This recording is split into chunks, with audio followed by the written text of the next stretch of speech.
going on, everyone? Welcome to another episode of Very Cold Lasagna, the podcast that is a safe and open listening platform for casual, cold, and even the dumbest takes on the world of WWE, AEW, the NFL, and the wide world of pro wrestling and sports in general. I'm your host, DylanLasagna. Welcome to today's episode number 73 of this freezing cold podcast. And man, what a week that was. Week 15 of this NFL season. This, once again, COVID-ridden week. The coronavirus has once again ridden the NFL and the entire sports world into a major funk. The Transformers variant now. We got a Transformers variant. Starscream's friend or Megatron's friend called Omicron is running wild all over the sports world. Yes, Omicron. That is apparently the new variant that is spreading like wildfire all over the sports world, especially the NFL, as we got a lot of COVID outbreaks and positive tests. You name it. Obviously, I'm no medical expert or anything, but hopefully everyone is doing well and safe out there during this time. And hopefully, I just hope this COVID thing just ends already, please. And with stupid variants, just please go away. Just go away. But anyway, we're here to talk about some football today because we got week 15, a very, very messy week 15 with all the schedule shifting, all the games that were to be played and were played. And of course, we have the highlights that we're going to be discussing, all the winners and losers for this week, my players of the week. We're going to be checking in on the playoff picture as it stands after week 15, and we're going to be going into our picks for week 16. Before we do, as always, make sure you check out everything in relation to Very Cold Lasagna, the YouTube, the podcast platforms, the social media from YouTube, Apple Podcasts, Spotify, Anchor FM, Google Podcasts, the Twitter and Instagram, all in relation to Very Cold Lasagna. So let's get on with today's episode, and starting with week 15 of this crazy NFL season. And if you all remember last week's show where I talked about the excitement about every single team returning from their bye weeks, there were absolutely no more teams on bye.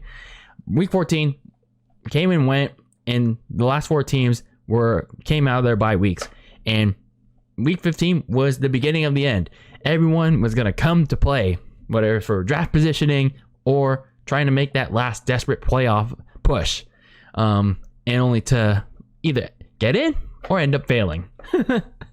So it was pretty much full speed ahead towards the end of the regular season. You know, a couple of teams this past week were eligible to punch their tickets in to the playoffs, whether it was just winning the division, or just winning just to get a spot, or winning just and a bunch of bullshit to happen, or again winning the division. But then late last week, the coronavirus, like I said earlier, Omicron, Starscream's best friend, this new variant that is running wild, Corona Mania is running wild, making a comeback of sorts. And the Cleveland Browns, along with a bunch of other teams like the LA Rams, the Washington football team, the Seahawks, were all suffering from it. And this was even though that most of the players, the staff, and the personnel are all vaccinated. So again, I'm no medical expert, but it's just kind of weird that, this is happening.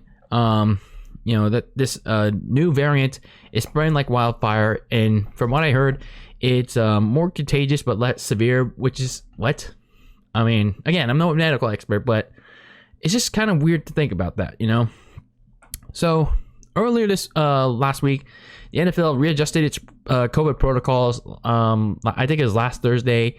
And I think one of the things that were mentioned was that for asymptomatic players that test positive for COVID, that they can test out of protocols much earlier. Again, if you want to go look that up, for all means do so. At the end of the day, I just hope this new variant gets under control. But when it comes to football, hopefully there was a little bit of control, which unfortunately there wasn't, because because of this new variant that was spreading like Hulkamania. Sadly, some games had to be shifted. Some things were just spreading like wildfire, and even the quality of play for almost half of this weekend was pretty much affected. And, health and safety first, but, it doesn't change the fact that this week of football was probably the worst, absolute worst week, like hands on, no questions asked. So we did get to kick off at least with probably one of the better games of this year, and that started on Thursday night, the last Thursday night football game on Fox. So for those of you not looking forward to hearing the great broadcast team of Joe Buck and Troy Aikman, congratulations, you get to hear them one last time on your Thursdays. So you'll still get to hear them on Sundays, but you won't get to hear them twice a week anymore.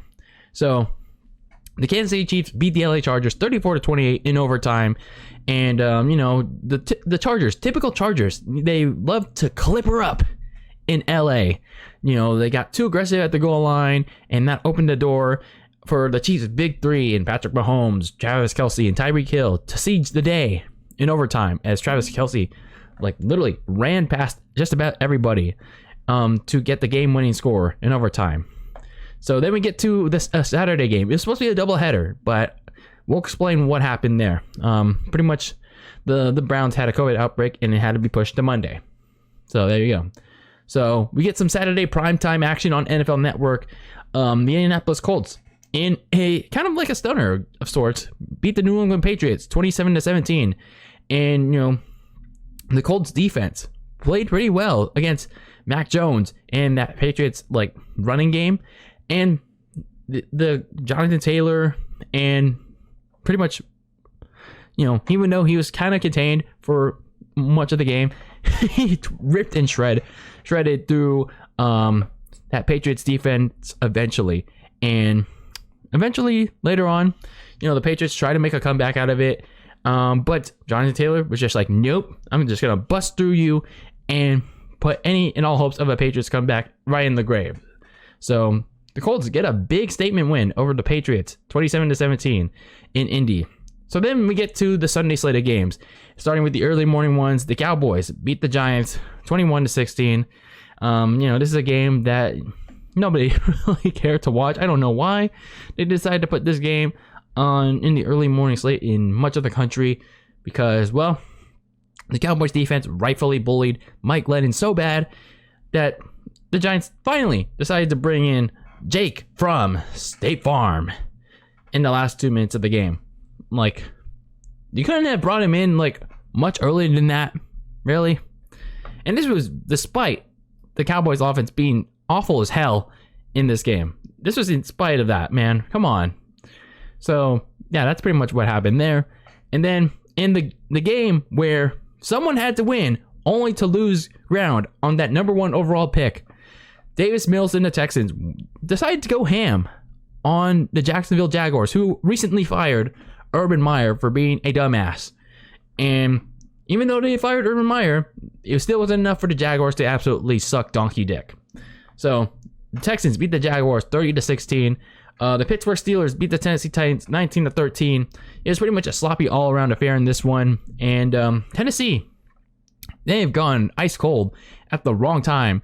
The offensive line can't protect Ryan Tannehill, and Ryan Tannehill just can't take care of the football himself.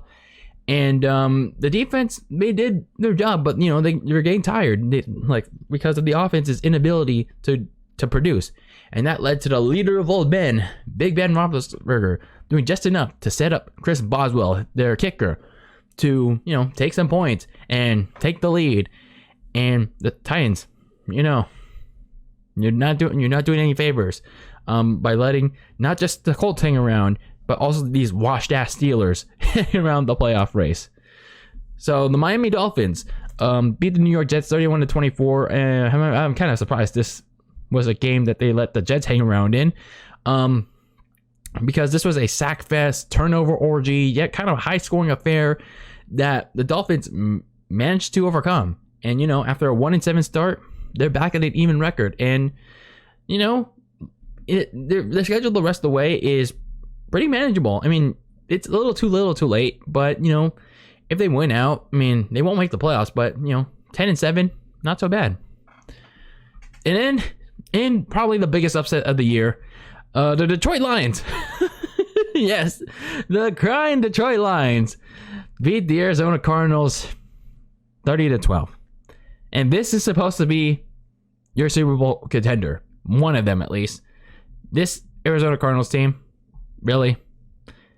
So I guess losing receiver DeAndre Hopkins was enough for Kyler Murray and the Cardinals to turn into absolute dog shit against a Detroit Lions team that had a bunch of nobodies on the running game and a bunch of nobodies on the receiving game. And they still have Jared Goff, and yet the Cardinals made them look like absolute gods on all sides of the ball. Really. This is your Super Bowl team. This is your supposed Super Bowl contender. Really. So down in Buffalo, New York, the Bills beat the Carolina Panthers 31-14. And this was kind of a sad game for the Panthers because they lost their kicker in pregame warmups. And Cam Newton was just simply outmatched and pretty much washed his hell again against a Buffalo defense that just blew it open in the second half. So the Bills beat the Panthers 31-14 to snap their 2-game skid ahead of a now important Week 16 matchup in New England. Then we get into the afternoon slate of games. The Cincinnati Bengals beat the Denver Broncos 15-10 in a very, very defensive slugfest. I guess one touchdown to Tyler Boyd in busted coverage was just enough for Cincy to escape the mile high with the victory, and now they lead the AFC North thanks to the Green Bay Packers, who beat the Baltimore Ravens 31-30. And the Packers, they let the Ravens hang around for a little too long there because the backup quarterback Tyler Huntley had pretty much the game of his life. He was like moving and grooving, and he was going at it with Marquise Brown and Mark Andrews all game long, and Mark Andrews pretty much had the game of his life as well. But for whatever reason, they decided to go for 2 points on their last possession, and I get it. The Ravens defense is pretty much beat up at this point, but you got to take the points, John Harbaugh. You have to take the points here. It's like, it makes like no sense. Like, yeah, you left a lot of time for Aaron Rodgers on the clock, but you got to take the points. You got to like give a little bit of trust in your defense, in your banged up defense. But come on, man, give them a shot. Give them a shot. It's like you tried and failed already with 2-point conversions, and it failed here again. So the Ravens failed to go ahead 2-point conversion, and the Packers went on to clinch the NFC North 31-30. My San Francisco 49ers beat the Atlanta Falcons 31-13. Yes, this was a blowout that pretty much happened all despite a botch on the opening kickoff, but that didn't deter the 49ers from handling the Falcons on all fronts to get an important win for their delusional playoff hopes. And they pretty much put Atlanta's playoff hopes in the grave. In the Sunday Night Football game, the New Orleans Saints blanked. Yes, they absolutely blanked the Tampa Bay Bucks. And man, the Saints are really Tom Brady's kryptonite. They sacked them 4 times, and they picked them off. I think it was like at least once. And at Bucks offense, there's a lot of concern going forward because they wound up losing Chris Godwin, Mike Evans, and Leonard Fournette throughout this game. They also lost Levante David too on defense, and those injuries really took a toll on this Bucks offense. And sure, you could say some things about Brady. He can do some things with some no-name receivers, but look at 2019 when they pretty much had all they had was Julian Edelman, and he was banged up. Just saying. So in the Monday night games, you had the Raiders defeating the Cleveland Browns 16-14 in pretty much a game where, even in a game where the Browns were missing a lot of people, including Baker Mayfield, Case Keenum, and a bunch of other starters. The Raiders couldn't do jack shit. The Raiders couldn't do jack shit against a G League Browns team that had Nick Mullins. Yes, Thursday night, Nick Mullins. Remember the same former Niners QB that whipped some Raider ass on a primetime Thursday night back in 2018? Yes, The Raiders couldn't do jack shit against a Nick Mullins-led Browns team. And at one point, before the end of the game, they even trailed the Browns. Like, how bad do you have to be? And they were lucky that their kicker, Daniel Carlson, saved their asses to get the win 16-14. So the Raiders, really lucky there. And then in the Monday night closer, for at least this, for one day, the Minnesota Vikings beat the Chicago Bears. Yes, primetime Bears football, John. Yes, 17-9. Yes, it was 17-3, but I guess the Justin Fields really wanted to make that box score look real close. We want to make it real close. But the NFL, I don't understand why they really want to insist on making Bears football in prime time a guarantee each and every year. I don't get it.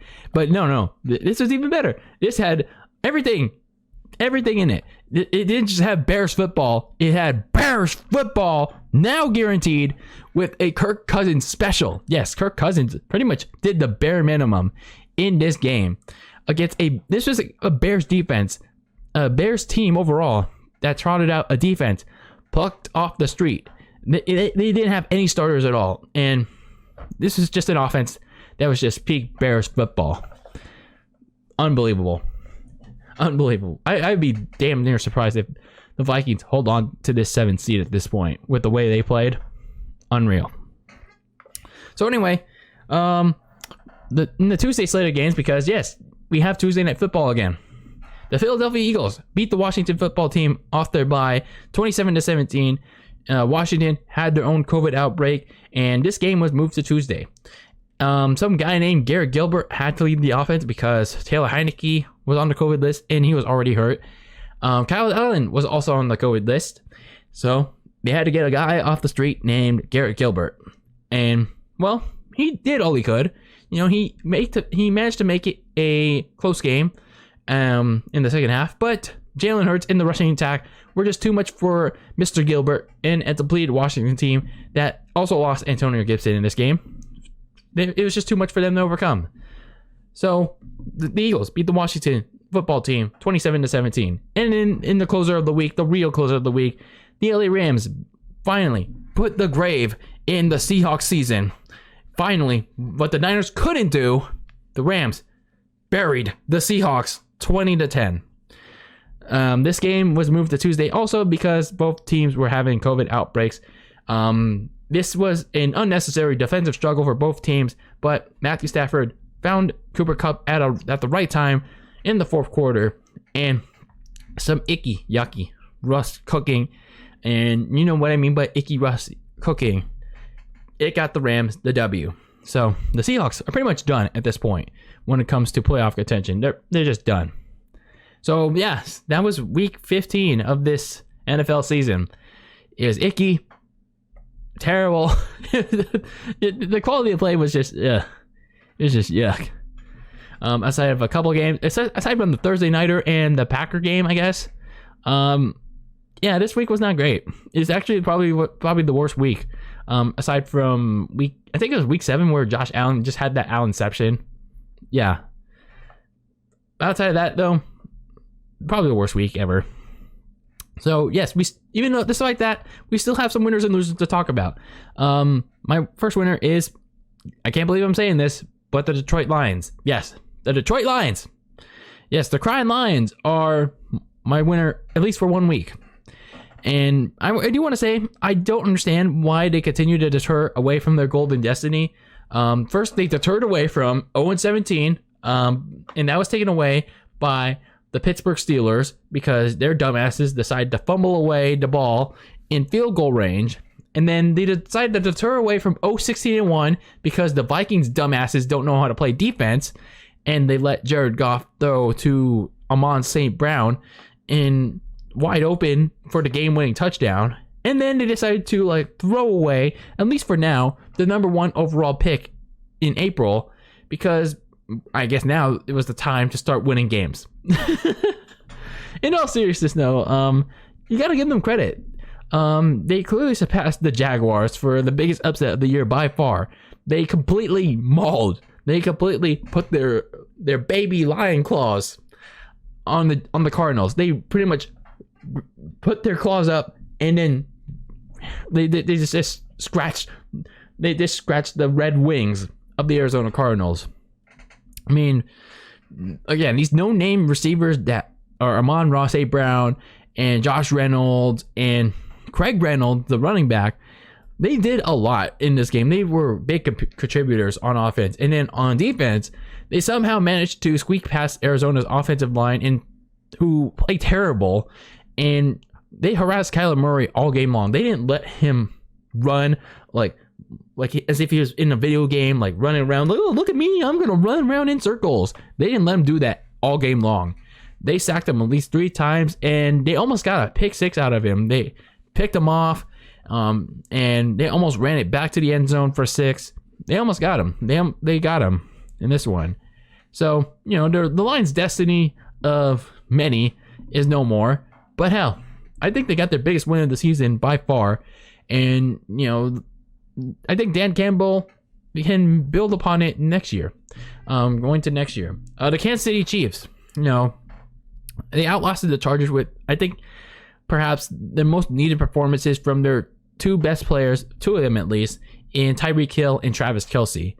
Mahomes was able to get both of them involved finally, and the 2 of them made big play after big play all game long.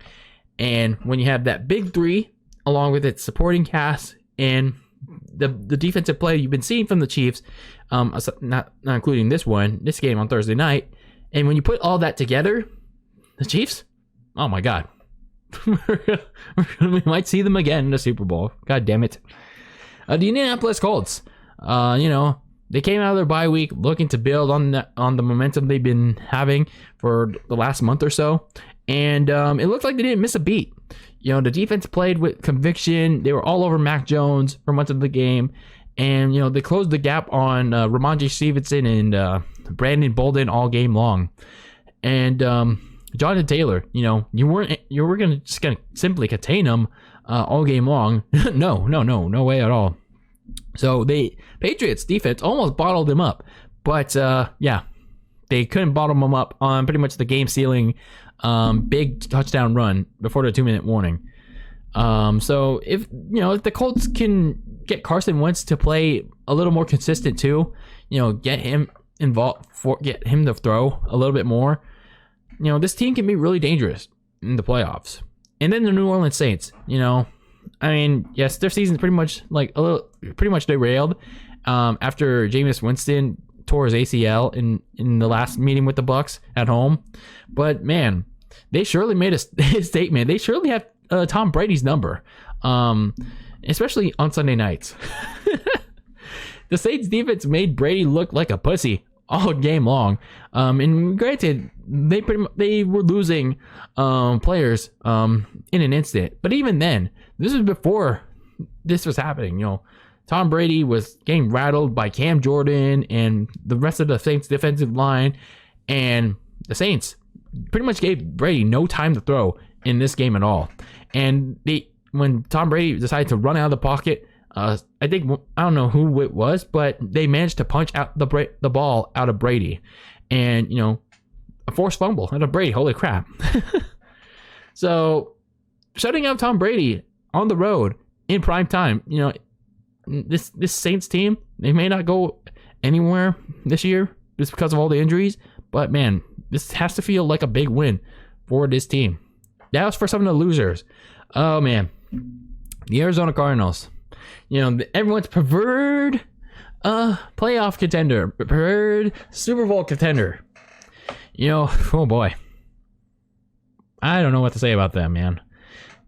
First they choked the blunt in a critical NFC West matchup on Monday night to the Rams.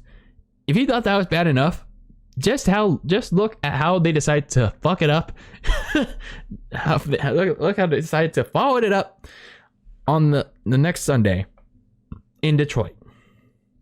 That was awful. That was really, really bad. I mean, good for Niner fans.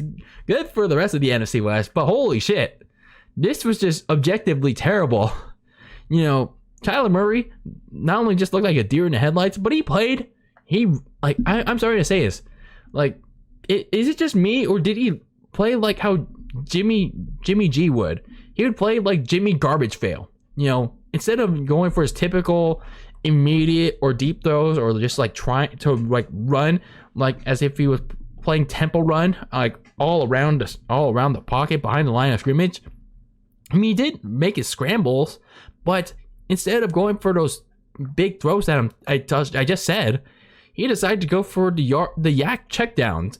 He decided to check it down instead of trying to make that deep shot, and it resulted in almost nothing for much of the game.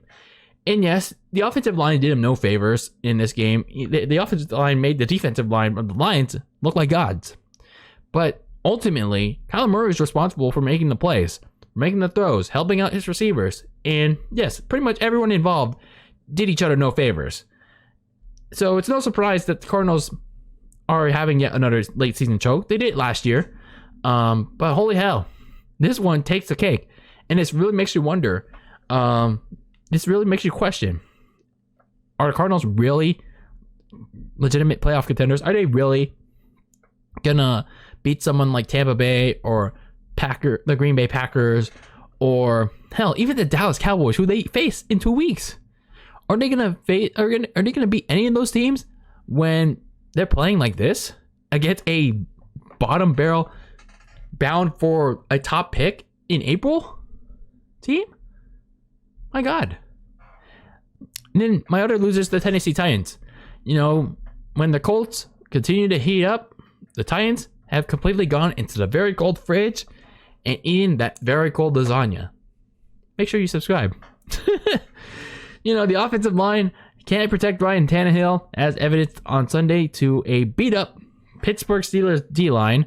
You know, the running game is pretty much still lacking consistency, and I think they found something with Deontay Foreman as Derrick Henry's backup, but still, this running game is still lacking consistency, and it just remains clear that Julio Jones won't have that same health or that same consistency that he previously had when he was with the Atlanta Falcons in his prime, and AJ Brown is coming off IR on Thursday night against the 49ers, and Julio Jones will play, but will those two really help out Ryan Tannehill when his offensive line is shit? And, you know, Tannehill, he just hasn't been playing as well after Derrick Henry got hurt. So, you know, for the Titans, you know, for as many as touted that easy schedule that they're having right now, from the way it looks right now, it looks like they're having the hardest because of how they're playing. And if they continue to play like shit, it's going to continue to look like that. It's going to continue to look that way. From playing like that, losing like that, and eventually, if they keep losing out like that, it's going to pave the way for the Colts to snatch the division away from them. No matter if the Colts already got swept by them. And the Tampa Bay Bucks. Let's not mind the fact that they got shut out. Let alone get swept again by the Saints in the regular season, at home too, in prime time. Man, this Bucks, the defending Super Bowl champs, they have some serious concerns right now, and it's 3 games left, dude.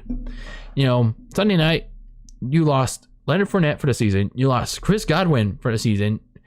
You don't know what the status is for Mike Evans. And without them, I mean, sure, you're getting Antonio Brown back from faking a vaccine card, and you still have Rob Gronkowski, but he's not the same as he was before. And you do play the shitty Panthers and the shitty Jets in your last 3 games. You play the shitty Panthers twice, by the way, but goddamn, they have to figure some things out on offense. And they also lost Levante David for the season. They're one of their best linebackers. So the Bucks got to seriously figure things out on all sides of the ball. Otherwise, they could easily be left in the dust, no matter or not whether or not they have Tom Brady. So those are my winners and losers of the week. For my players of the week, you know, I'm awarding it to the Chiefs' big 3 of Patrick Mahomes, Tyreek Hill, and Travis Kelce. They put on a show on Thursday night against the Chargers, coming in clutch. Jonathan Taylor, obviously shredding the Patriots defense one way or another. He's gonna shred them anyway. Mark Andrews, even in defeat, behind Travis, like, sure, he didn't have like a quote unquote better performance than Travis Kelce, but whenever Tyler Huntley found him, Mark Andrews was always the guy to deliver for him. The 49ers defense, yes, I'm giving credit to the Niners defense. Sure, they gave some big plays on the secondary, but they never backed down, they never quit. Went on those goal line stands against Matt Ryan in that Falcons team. So those are my players of the week. Let's check in on the playoff picture as we leave week 15 and head into week 16. In the AFC, you got your top four. The Kansas City Chiefs are now the top dogs. They won on Thursday night. The Patriots and the Titans lost. And, the Chiefs, they split the season series with the Chargers. And sooner or later, they're going to have a chance to clinch the AFC West. Who knows when? The Patriots, they now have dropped one spot down because, well, they decided to lose on a Saturday night to the Colts. And, the Bills winning now sets up a rematch of significant importance for the Patriots in week 16. And, the Patriots, they face some serious, trouble if they don't win this game against the Bills. Because, if they don't win this game, the Bills pretty much control their own destiny with the AFC East. And the Bills, they have, in all honesty, they have a much better schedule. And they play much more shittier teams than the Patriots. And sure, the Patriots play the Jaguars after this game against the Bills. And the Miami Dolphins, who are no slouch, but that Dolphins game could be very important for the Miami team too. And whereas the Bills, they play the Falcons, who will probably be eliminated after this week, and they play the Jets, both at home. So this is important for New England if they want to try to clinch that AFC title yet again. The ball's in Bill Belichick's court. The Tennessee Titans, they're picking the worst time to go ice cold. Had they beat the Steelers this week, had they taken care of business, they would have gotten the top seed. But instead, they're continuing to give the Colts more motivation to make a unlikely but improbable steal at the AFC South. The Titans still have a chance to clinch the AFC South in the next couple of games. But, the way they're playing right now, it's not inspiring a lot of hope. They currently sit as the 3 seed, and I don't even know whether or not they clinch the division. They're looking at a first round exit anyways. The Cincinnati Bengals, they have overtaken the Ravens as the leaders of the North, at least for this week. With that grindy win against Denver and the Ravens come back falling short, the Bengals, they're looking on the up and up. And it's this important matchup in week 16 against the Ravens at home. This is a game that, it's going to be going to determine who gets the leverage over one another in this division race. But the big question, obviously, is Lamar Jackson going to play? And if he plays, it could be a little bit harder for the Bengals to get that season sweep on Sunday. So whatever the case may be, for the Bengals, it's winner. It's pretty much like a win or go home situation for them when it comes to the division. The wild cards, the Indianapolis Colts, they pulled off one of the biggest wins of the season against the Patriots, but their work is not done yet. Sure, they want a playoff spot. They currently sit as the 5 seed. They're pretty much square firm. They're pretty much comfortable in that spot. But I'm pretty sure they want more than that. They're gonna trying to make sure that they can make a potential crack, even though it's unlikely, that at an AFC South title. So they still got the Arizona, but after that, it gets a little more firm for them because they face the Raiders at home, and then they go on the road to the land of all elite against Jacksonville. So if the Colts continue the red hot momentum, they should be all but locked for the playoffs. The LA Chargers. So this was their best chance to win the AFC West, and pretty much sweep this head-to-head matchup against the Kansas City Chiefs. But by losing this game and splitting the season series against Kansas City, you pretty much dashed your hopes against Kansas City for winning this division.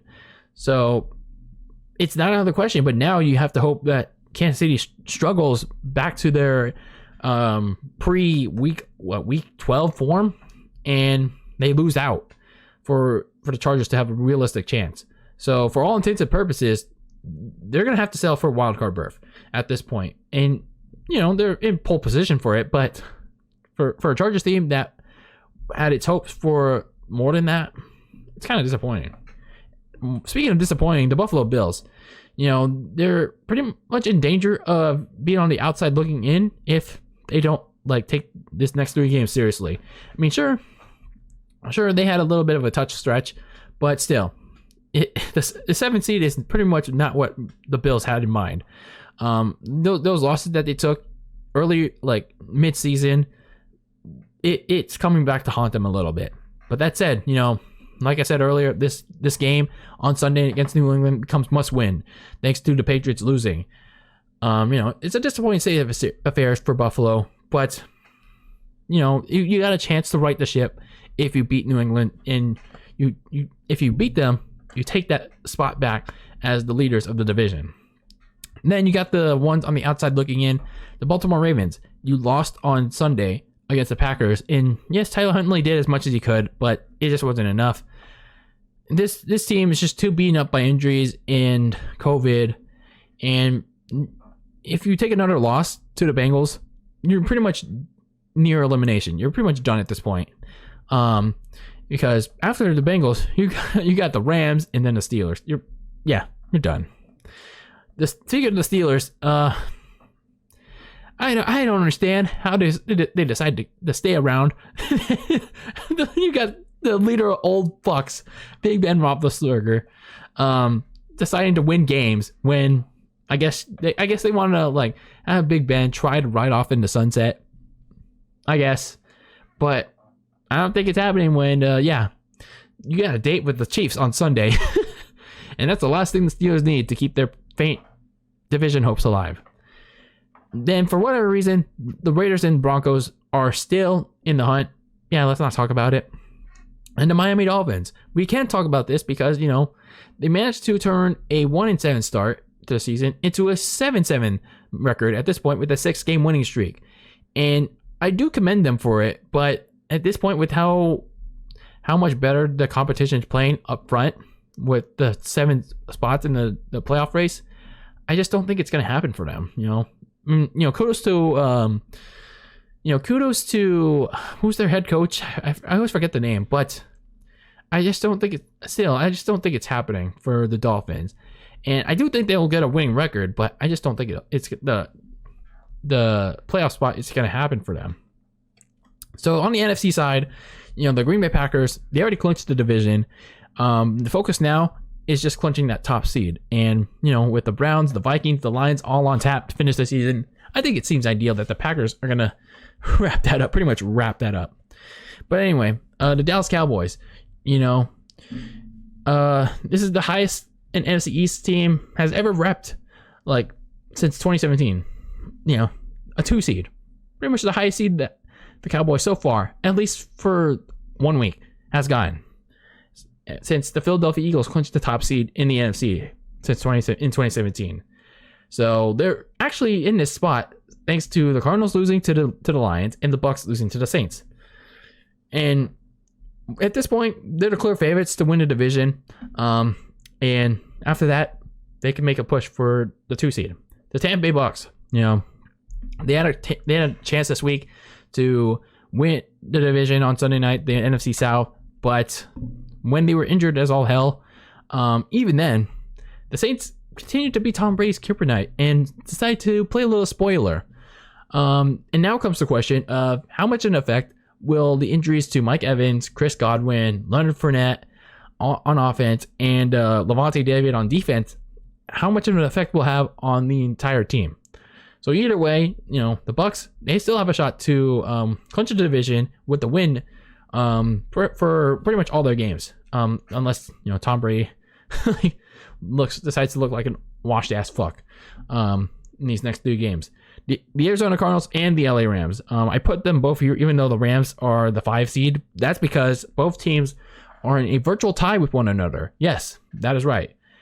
The Rams, I thought they were the new leader of the division, but I just found out the Cardinals, for whatever reason, are still technically the division leaders because they have a better division record than the Rams. But anyway, and nonetheless, they're technically in a virtual tie with one another, but they're going in complete opposite directions ever since the Monday night game. The Cards, they're having their typical late season choke, but the Rams, they've won they've won 3 straight since losing to the Green Bay Packers, the 49ers, and they just rattled off a season sweep of the Seahawks, and they put Seattle's playoff hopes in the grave for good.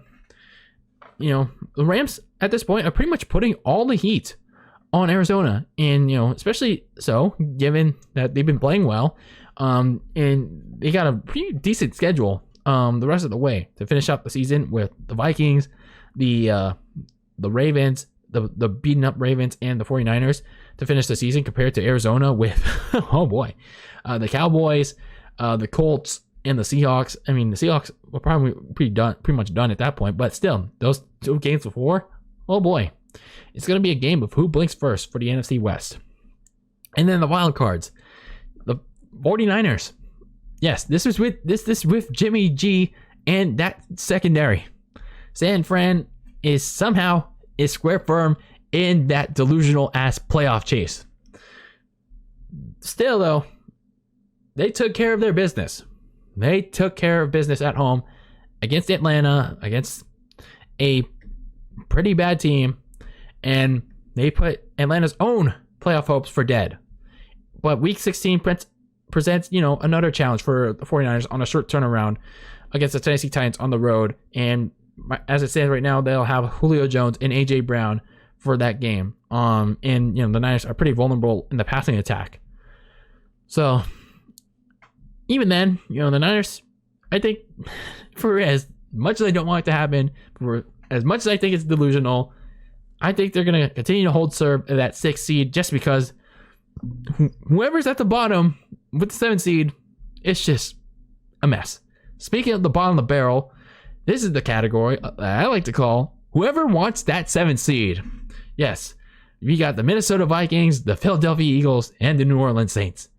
So who wants that 7th seed? So it's going to be a battle for that. So that is the playoff picture as it stands. And it's only going to get messier. It is only going to get messier as the weeks go on. Yes, it is. Like, my God, it's just a total shit show. But hey, at least it's not like it's predictable or anything. It's like, holy hell. Like, I'm just like, oh, damn. Especially the Niners, man, when, they should be focusing on Trey Lance, his development at this point in the season. But it's just like, okay, let's just see if we can decide to keep Jimmy Garbage fail for one more season by having him play good. Great. So anyway, that was week 15 of this wacky NFL season. Let me know how you felt about it any way you can. And now, let's make our way, because we got our own short turnaround, yes we do, to week 16 of this NFL season. Week 16, yes it is.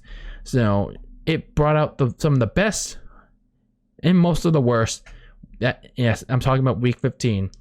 Week 15 brought out some of the best, but mostly the worst of this season. And not some of the worst, the worst of this NFL season. Mainly because a Transformers variant of the COVID virus, and it's pretty much running wild. And it still continues to run wild. It's not just in the NFL.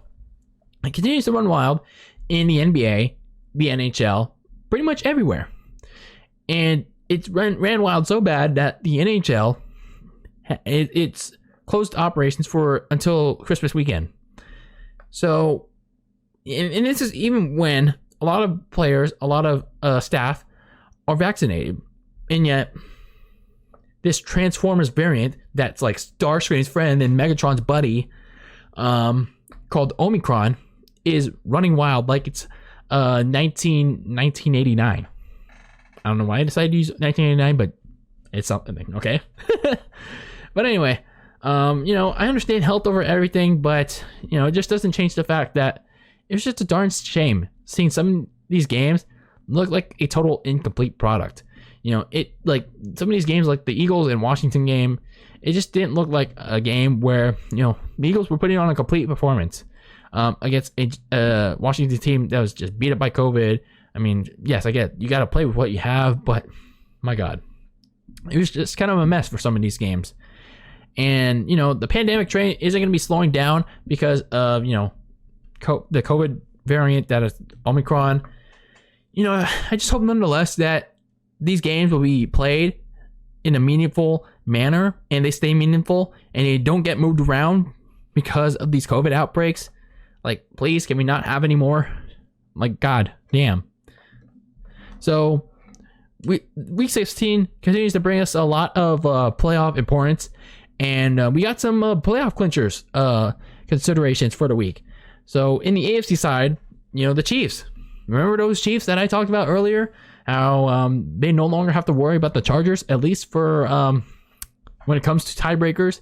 Yes, they have their first crack at trying to clinch the AFC West.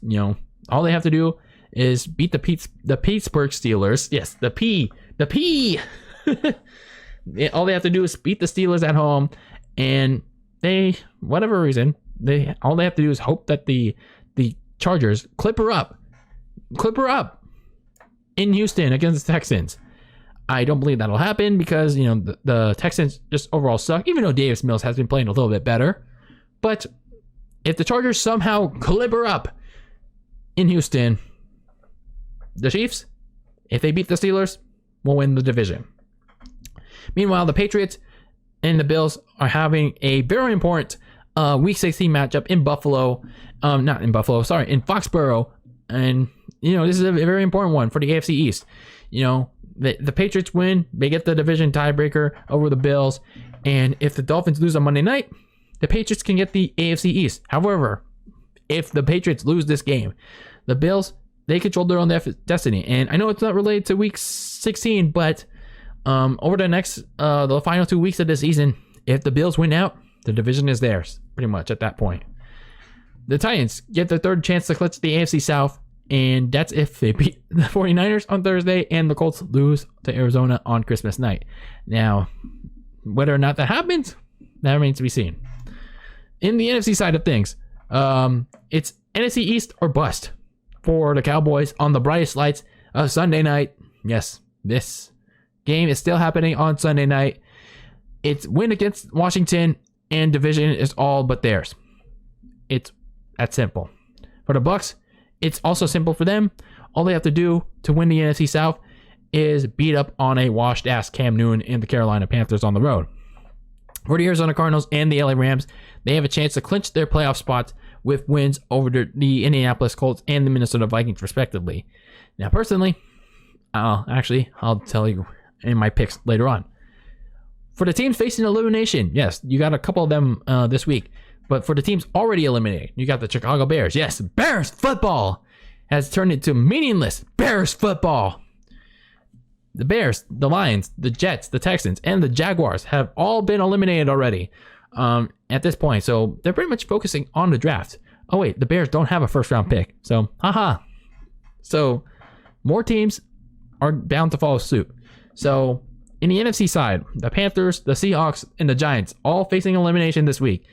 If they either lose their games somehow or other teams winning, with the Falcons also joining them if they lose against the Lions and the Vikings or the Eagles beat the Giants or the Vikings beat the Rams somehow. On the AFC side, the Browns and the Broncos face elimination if the Browns lose to the Packers and the Raiders beat the Broncos, but the Browns and the Broncos will have to officially be eliminated if a bunch of other teams win their games this week. So some playoff refreshers, some playoff clinching scenarios for this week.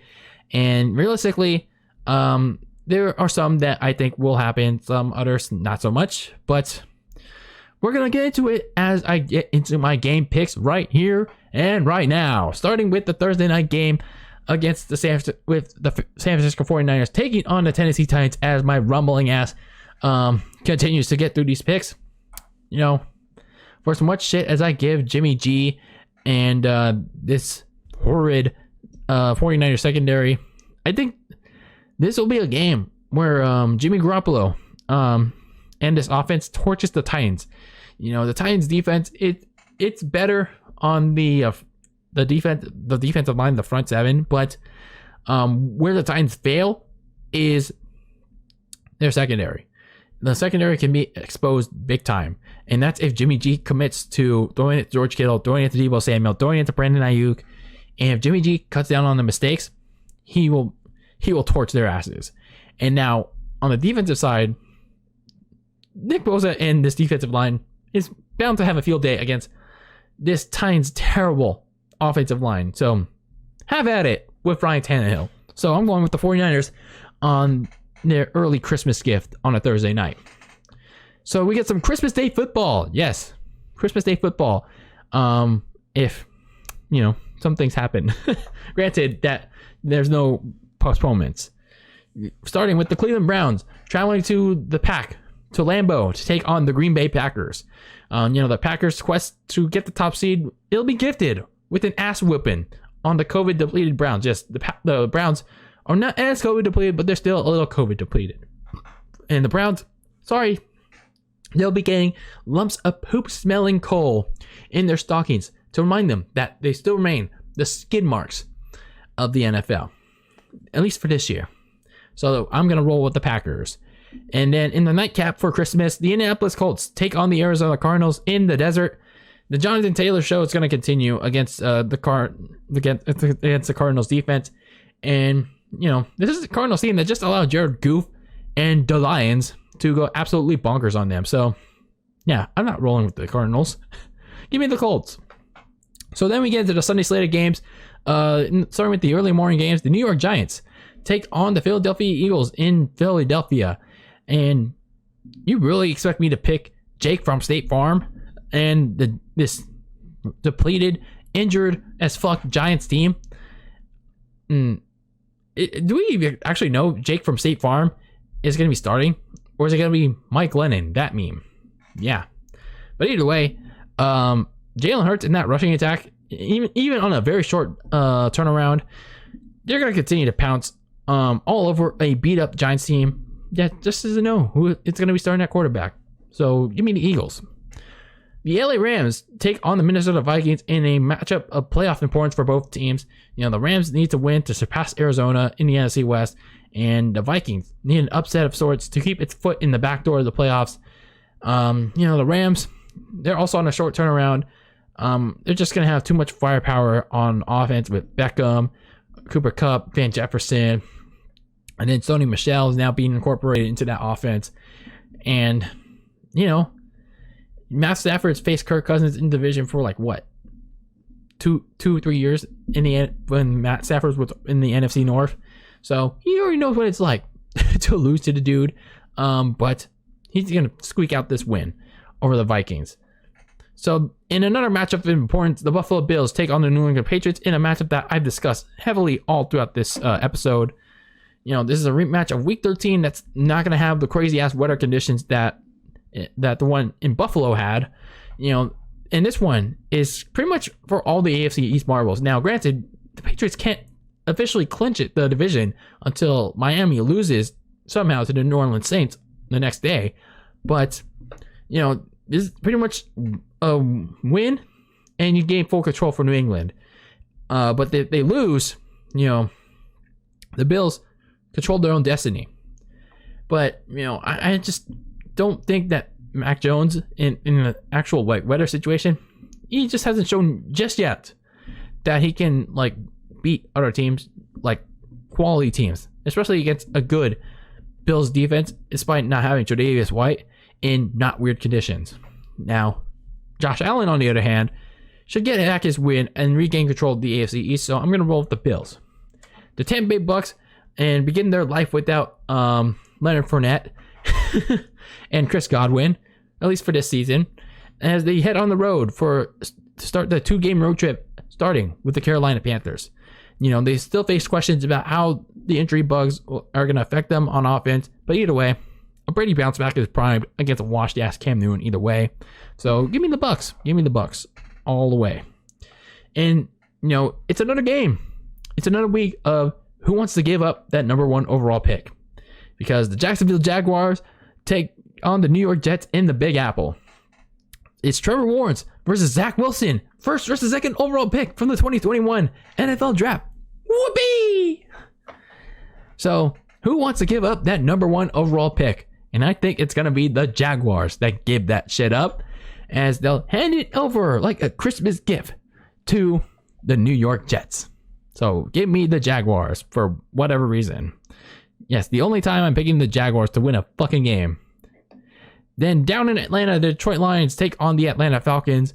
And color me surprised, I'm picking the Lions in this one because, they seem to have played a little bit better in recent weeks. And, for as much, a little bit of firepower that Atlanta has with Cordell Patterson, Kyle Pitts, and Russell Gage, they haven't used it to its full potential. And, it's best for the Lions, to try not to outchoke the true chokers in Atlanta. Then the LA Chargers traveled to Houston to take on the Texans. They got their hearts eaten out by the Chiefs on Thursday night in overtime. But, even though Davis Mills and the Texans are playing a little bit better, the Chargers should bounce back nicely in this one and put the Texans back down to earth. And then in another important matchup of the week, the Baltimore Ravens take on the Cincinnati Bengals. It's kind of like a de facto elimination game for the Ravens because if they lose this one, their playoff hopes and their division title hopes are on life support after this week. And, with all the injuries and all the COVID issues that the Ravens are facing, I don't think it's happening for them in this game. And the Bengals are just healthier. And if they get their head out of their own asses, they're going to pound the pudding out of the Bengals. So give me the Bengals in this one. Then in the afternoon slate of games, the Chicago Bears, yes, Bears football meets the clipped Seattle Seahawks in this epic Week 16 matchup of big proportions. So Seattle's pretty much all but done in this playoff race.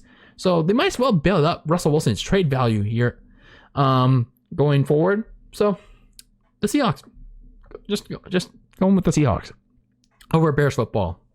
The Pittsburgh Steelers travel to Kansas City to take on the Chiefs. So this is another smash spot for the Chiefs and the Big Three to go ham on the leader of old Ben. That is Big Ben Roethlisberger and this washed-ass Steelers team that just won't go away. Yes, the Steelers are going to get their ass whipped in Kansas City. The Denver Broncos travel to the Sin City to take on the Las Vegas Raiders. This is another someone has to win this game, but I'm just gonna give a little bit of an edge to the Broncos, but I don't know. Then again, there's no Teddy Bridgewater. You're starting Drew Lock, and I guess you can win with Melvin Gordon and Javonte Williams, right? I don't know. Can we really trust them? I don't know. So anyway, I'm gonna go with the Broncos in this one. So then the Sunday night game, the Washington football team takes on the Dallas Cowboys. Why we continue to get crappy primetime games? Why? I don't understand it. So the Cowboys in this one are gonna clinch the NFC East handily and put Washington and whoever's gonna start a quarterback away for good. Then the Monday Night Football game, the Miami Dolphins take on the New Orleans Saints. I guess it's another prime to be crappy primetime game. The Saints have stumbled. The Dolphins have surged back to an even record, but, it's too little too late for that. But with the way they're playing, they should get back to at least a winning record and stay alive in the AFC wildcard race for at least one more week. So I'm just going to roll with the Dolphins in this one. So those are my picks for Week 16, and hopefully there won't be any shifting. There won't be severe COVID outbreaks that any games get shifted to a Tuesday night or Wednesday night. Please. Please. Can Omicron just go away? Please. We don't need your bullshit around here. So those are my picks. You can go against them or go support them any way you can. Or, let me know your takes on anything I discussed here on this show. But that is it for this episode of Very Cold Lasagna. I am your host, DylanLasagna. Thank you for tuning in into this fine episode, talking about Week 15 and Week 16 on today's episode. Make sure you support the show any way you can, where it's on YouTube, Apple Podcasts, Spotify, Anchor FM, Google Podcasts, and on social media on Twitter and Instagram at Very Cold Lasagna. And as always, keep that lasagna very cold in the fridge with your takes on the world of pro wrestling and sports. Very cold in the fridge. Tasty, but also cold and spicy, like a very cold lasagna. Anyway, everyone, happy holidays, Merry Christmas, Happy Hanukkah, whatever you celebrate during this holiday season. And until next time, peace out.